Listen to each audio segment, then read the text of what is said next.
Hey guys, what is up? It's that time again, expansion day. Now, yesterday I had the fortune of playing through the pre-release of the expansion, which is 1 day early access, and basically I built 8 decks for you guys to mess around with on today, expansion day, and the entire rest of the season. Some of these decks are very competitive, like most of the decks I build, I'm more competitively geared, but a couple of them are definitely going to be somewhat memey concepts, so don't you fret.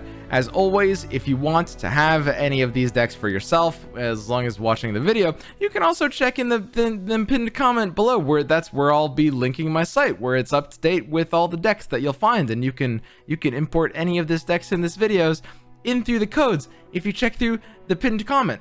Also, if you are using an older deck, well, fear not, because I've updated all the decks on my site. Even though I'm only going through 8 in this video, everything on the tier list is being up to date, and there are many other decks that have some bigger changes that I'm just not listing in this video for not enough time. Also, it's actually really late here. It's like 11 o'clock. I've just finished streaming for like 14 hours and deck building for like 20. So I might be a little bit tired, but hopefully you guys will be able to find some decks here that you enjoy.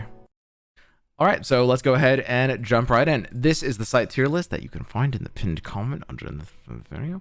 And let's start in no particular order with Ahri, Fizz, Elusives. So this is an absolute degenerate deck. This is, you're going to be seeing a lot of this deck. This is the new Elusive Cancer. I make one of these every expansion. And this one, I have lost almost no games on this so far. It's a really silly deck. Basically, like with any good elusive deck, we use this nice elusive keyword, opponent can't block, seems pretty good. But now we've got Ahri. Ahri is an absolutely nuts unit. She's extremely powerful and really good for a couple of different kinds of concepts. Here, she'll fulfill the role of, similar to how Zed plays in the elusive deck, which is an early quick attacker unit. And when, of course, you recall something on her right, then she'll swap and effectively not die on that combat, right? So it's sort of a similar effect to Zed, where they can't really block the Zed. If they do, they're just losing value, and if they try to block the Zed, they're not really killing him anyway. Except she's basically better than Zed, which is very scary considering how good Zed is already. Ahri, in addition to that, when you've recalled 6 units, she has the ability to, give you an alternate win con by chain swapping across your entire board and potentially blowing the opponent out. Now, this deck is also using the Mourned, a very cheap, very early aggressive elusive card that is effectively like a better version of Blade Scout. And the goal of this one is we want to be using the recalls from Ahri or from the Void Conspirator, etc. We want to be using those on Dancing Droplet or Otterpuss. The reason we're in Bandle City is because Otterpuss is a very powerful recall target because of its attune, and the fact that it creates a prank in hand is actually how this deck wins a decent amount of the time. These pranks become very valuable, and they're part of what will help level our Fizz and give our Fizz the nice proactive elusive that it needs on the attacks. Fizz is actually really great in this deck because it is an amazing carrier of this card, Flame Spitter. Flame Spitter is pretty much the reason we're running Fizz here over something like Kennen, and don't worry, we've got Kennen decks later, but it wouldn't work as well here because Flame Spitter is a grant an ally +2 and impact, a new Bandle City card. Now, this is really nice because, of course, it's a permanent buff, a grant, and it's really good for both of Fizz and Ahri. The reason being is you need to use it on champions that have an easy time protecting themselves, and a good way of using this grant keyword, right, that you can get multiple triggers from it. So because of Fizz's ability to stop any spell targeting it, it's a really great way to pre-commit Flame Spitter. If you keep 2 mana up, the opponent can't cast anything on your Fizz to try to kill it, so you just Flame Spitter the Fizz, start attacking them for 5 elusive damage every turn, because of course Flame Spitter gives impact too. And if they try to cast something on it, you just disjoint it with one of your spells and they cry and lose the game, right? Flame Spitter on Ahri is also disgusting because she strikes twice on every combat, right? Because she swaps with the ally to her right. So you can Flame Spitter Ahri on turn 3. I do this a lot. You can Flame Spitter your Ahri and then swap with a Dancing Droplet or an Octopus you played on turn 1. And on turn 3, your attack is going to be absolutely disgusting. So it's a very effective early elusive aggro deck that is very, very scary and very good at not running out of steam due to some of these Bandle City tools. So overall, a super powerful deck. This is one of the most competitive decks on this list. There's a lot of different ways you can run this, and I will be putting out a deck guide and some more footage of this deck. In fact, if you're watching this on YouTube on the day of the expansion, there will also be another video that's just about this deck. If you guys want to see more of this deck, check that one out. I'll put it in the pinned comment as well. But basically, this is a very, very good new elusive degeneracy on the list right after the first one, because at first glance, it's going to seem pretty similar, right? It's Ahri, it's elusives, it's Bandle City. We're using a good amount of the same cards. Like we've got the Droplet, the Octopus, the Navori Conspirator, but this is actually an extremely different deck. The more you look at it, the more it'll become apparent. This is a full-on combo deck, and it's going to play a lot more like Lee Sin style is how you should be thinking about this. We're going to be slowing down the game with cards like Eye of the Dragon and Concussive Palm, and trying to level up Ahri to be a win condition. This original concept, this is a deck that I built off of a concept that was made by Cephalopod and Pepsi-Cola, and I think it's very, very powerful, although a lot trickier to play.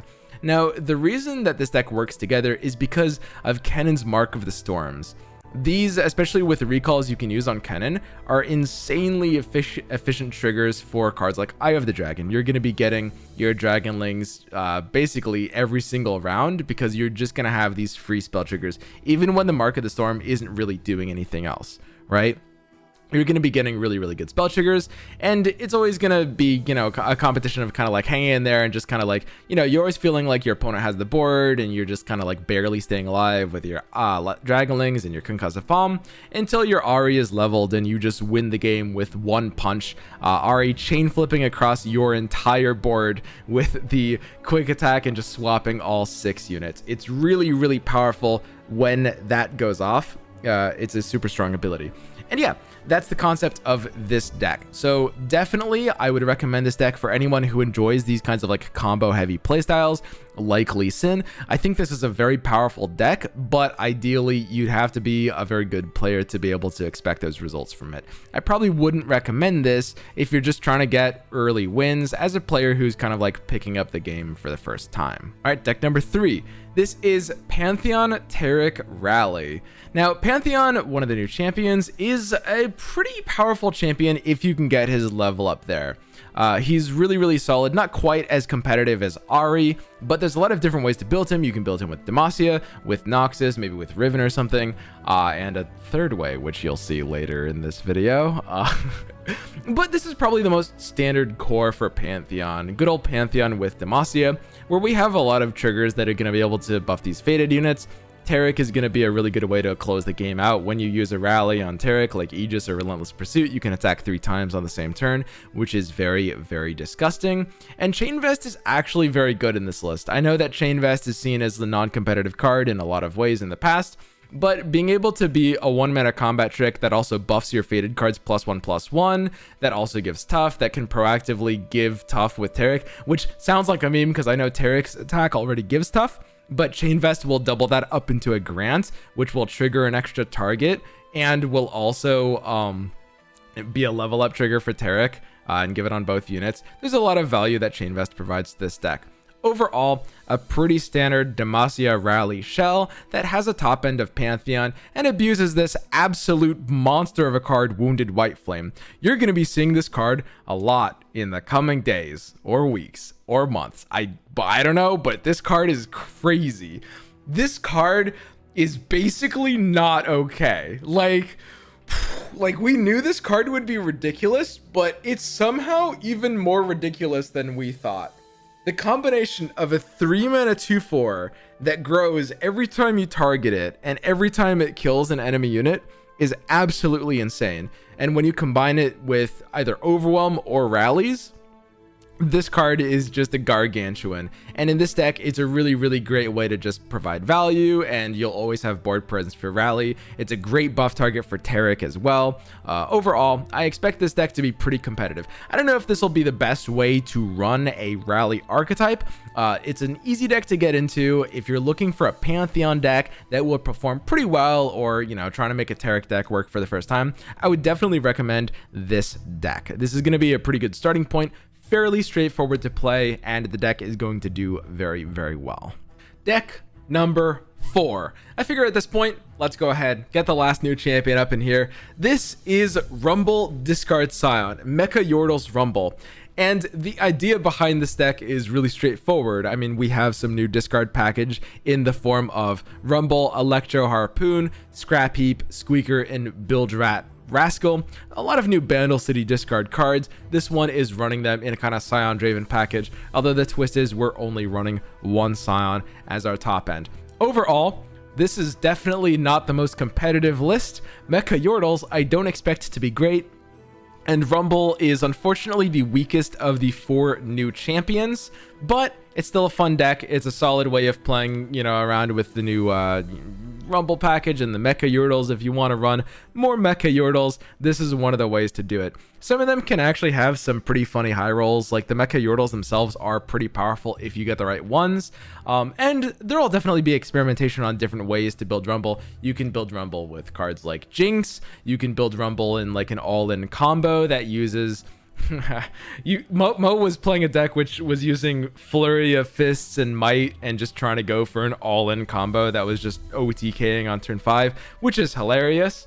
Not even trying to level him up. That's one approach as well. But overall, this is one kind of basic way of using him if you want to get the most out of the Mecha Yordles. The scary thing that this deck is able to do, and the reason why we're using 3 Whirling Death, which sounds like a lot, is that Rumble is a really powerful Whirling Death target because it hits the board with Spell Shield, and because it needs to deal 12 damage to be able to level up. Well, it hits the board with 5 attack, impact, and Spell Shield, right? Now, it counts damage on combat and on impact, which means if your Rumble attacks, it'll already deal 6 because it's got 5 attack and it's doing 1 attack from the impact, right?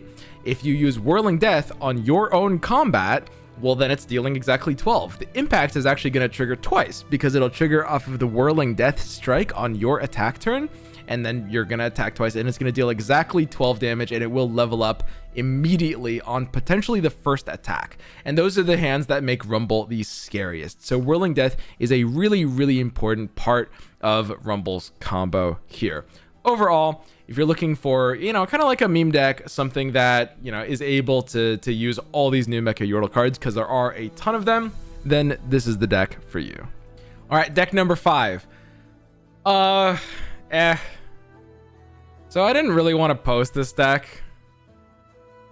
I don't really want to have to play against this deck next week. I was kind of thinking about just not posting this one. It's just Yordle Explorer, guys. This deck is really good. This is the dumbest deck. Don't act like, guys, can we all look, listen, I couldn't not post this deck because it's really stupid and it's really strong. And like, I mean, I maintain, like, I want my site to be the best source for, the most competitive and most refined deck lists. And it, it is, but I almost thought about just not posting this one. Can we all just make an agreement to not play this deck? This deck is actually bull. But basically, this is a kind of like an old style rally Yordle deck with Poppy and Lulu and Yordle Smith, combined with some of the new tools we have, mostly in the form of Yordle Explorer. For the most part, this deck is going to have the most ridiculous curves. If you play Yordle Explorer on 2, followed by Bandle City Mayor on 3, or Lulu on 3, or a second Yordle Explorer on 3, or a second Yordle Explorer into a Yordle Squire on 3. Oh my god, that's going to be a 4-3. This would literally be a 1-mana 4. Like, basically, this is a really dumb deck. There's a lot of combos that this deck can do, of course. One of the most important ones is being able to get the Yordlesmith giving everything quick attack, right? So Yordlesmith coming out and being buffed by Yordle Explorer is really, really nice because Yordlesmith is really, really good for allies that have equal or less power. So the crux of this deck is going to be kind of like revolving around this card, or at least like how you should think about playing it. On turn 1, if you play Fleet for the Tracker, and on turn if you play Yordlesmith, well, it'll give itself and the Tracker quick attack, which is really, really good because Tracker can just kill something for free on turn 2, right? On turn 3, if you play the Yordlesmith on 2 and Lulu on turn 3, well, then your Yordlesmith would go on the right side of Lulu. She would support him up to a 4/4, and then he would trigger on her and give her a quick attack, right? So they'd buff each other. And because Poppy has been nerfed to 3 attack, well, suddenly now with the single Yordle Squire's Tiny Spear, the Yordlesmith can actually give Poppy quick attack too. That's nice. It's definitely it's great. It's great. So yeah, the fact that Poppy now has 3 attack actually makes Yordlesmith quite a bit better in this deck, because being able to give Poppy quick attack is even grosser. So for the most part, super disgusting deck. Let's all agree not to play it. Thanks, guys. And just to clarify, for those of you guys who are wondering kind of how these decks stack up against each other, well, this fancy tier list that I'm on right now actually has them ordered. We can see here Yordles KEKW, the deck we were just looking at, right at the tippy top. It's a pretty good deck. Next up, let's go ahead and take a look at Zoe Combo. All right, I'm gonna admit it. I only put this deck in as a kind of cop-out because Lee Sin's not really a new deck, but it's on this list because of this card, Wounded White Flame. You remember, guys, when I said this card was just not okay?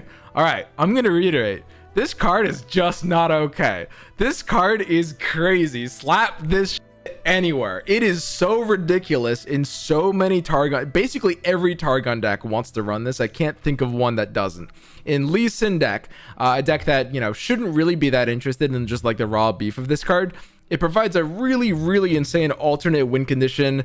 If your opponent doesn't deal with it, they'll die before your Lee Sin has come online. You're just going to get so much value out of this card, and it's already, you know, got a decent blocking stat line to just play on turn 3.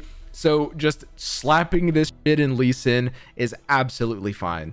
There's just so many games that you'll be able to win off of this card, or force the opponent to slow down the strategy just by the sheer threat of this card. And this card single-handedly makes any deck that it's in quite a bit better.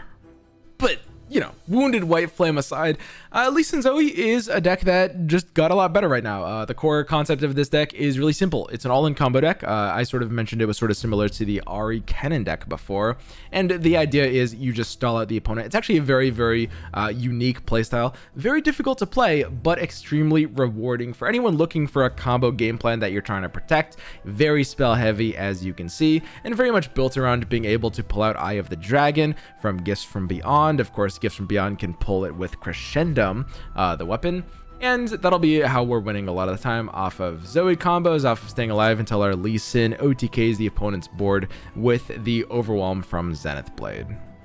All right, guys, deck number 7. So this is dragons, but it's not just any dragons. This is new dragons. This is dragons full rally. So the idea behind this deck is, well, I mean, so yeah, Wounded White Flame, pretty good card. Talked about this one a little bit before, but we've gotten a lot of, you know, good new buffs to dragons over time. Dragon's Clutch recently been able to grant dragon allies +1/+1 on Overwhelm. Ruined Dragon card going to a 3/4. Wounded White Flame just being basically one of the best cards in the game, just straight up.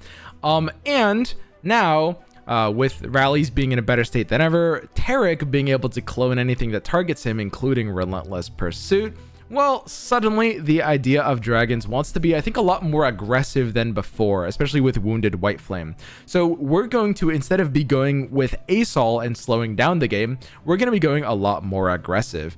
And there's one thing that is really, really nice as well for this deck, which is that now that Wounded White Flame exists as a 2-attack dragon, suddenly Dragon Chow will actually be able to draw you 2 pretty reliably. Anytime you play like a Chow on 1, Chow on 2, and then a wounded white flame on turn 3, your white flame is going to hit both of the chows. It's going to draw you 2 cards, and both chows are going to survive at 1 HP, which means whatever dragon you play the turn after is also going to survive at 1 HP. Or, sorry, it's not going to survive. It's also going to hit the chows and also going to draw 2, and it's also going to hit the fury, right? So basically, you're looking at a pretty good combo here and being able to generate a crazy amount of cards really, really easily.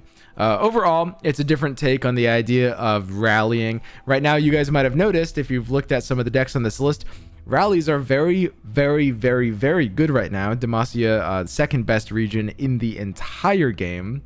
And it's mostly off of the back of these cards. I think like most Demacia decks are going to need to be able to run these. And with the value on attacks being as high as ever, it's really, really important that you can kind of race the opponent down and make sure that you're getting in more attacks than them to be able to keep up. So similarly to, of course, Taric Pantheon, this is going to be a pretty straightforward deck to play. You don't have to worry about Pantheon level triggers or anything like that. And it's something that I can very easily recommend to pretty much anyone. If this looks like the kind of thing that would be fun for you, then I would definitely go for it and craft it. It's not, you know, too expensive compared to a lot of other decks, not like epics or anything like that.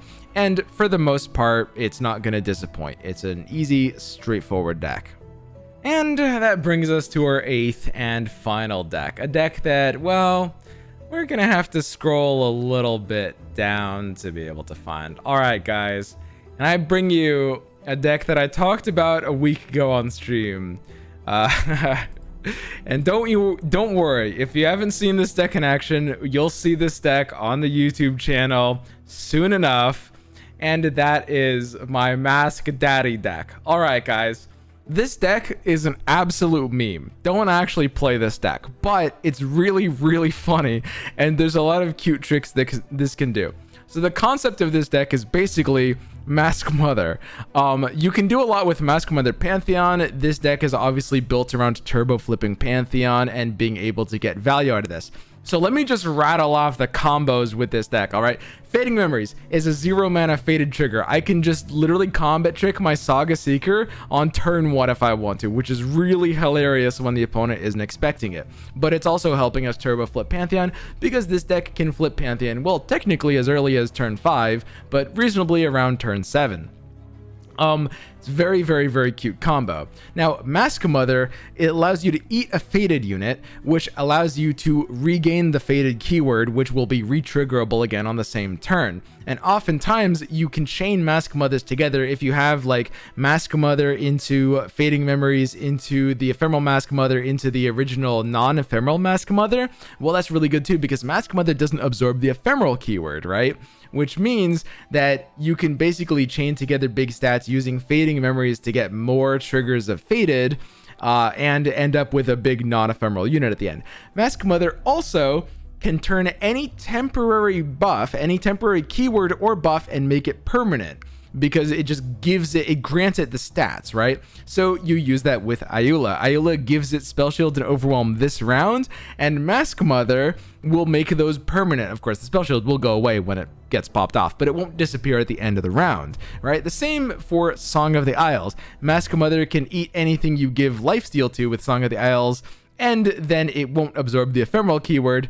So you can use Song of the Isles on White Flame or Saga Seeker, and then Mask Mother on it on the same turn, and you'll have a permanent big lifesteal unit that will pretty much just win you the game. You can also give it Spell Shield to play around a lot of things, and Zoe even has access to Spell Shield off of her super cool star charts for Mask Mother. Now, the true gimmick of this deck, and of course, things start to get real when we get into turbo flipping Pantheon territory, because check this out, bitches. Well, Pantheon flipping, if your Zoe's flipped, your Pantheon is giving literally all of its keywords to all of the units on your board, because it'll come down with all the keywords. The interaction does work like this. It'll come down with all the keywords, and Zoe will give that to your entire board, which is hilarious, right? In addition to that, for some godforsaken reason, this works with Mask Mother too. So if you have, like, let's say your Pantheon is played on the board before your Zoe flips. Let's say your Pantheon's on the board, and your Zoe flips at some point, and your Pantheon flips, and you're like, well, dang, I've got all these keywords on my board, but I can't give them to all my units. You play Mask Mother, you eat your Pantheon, and for some godforsaken reason, it hits the board with those 7 or 8 keywords, and will give them to your entire board, which is really funny, right? In addition to that, Pantheon's entire concept is just his keywords and stat line. So eating him with Mask Mother is just a straight buff. You're not losing any ability on Pantheon because all he is keywords. And by eating him with a Mask Mother, you can play a second Pantheon.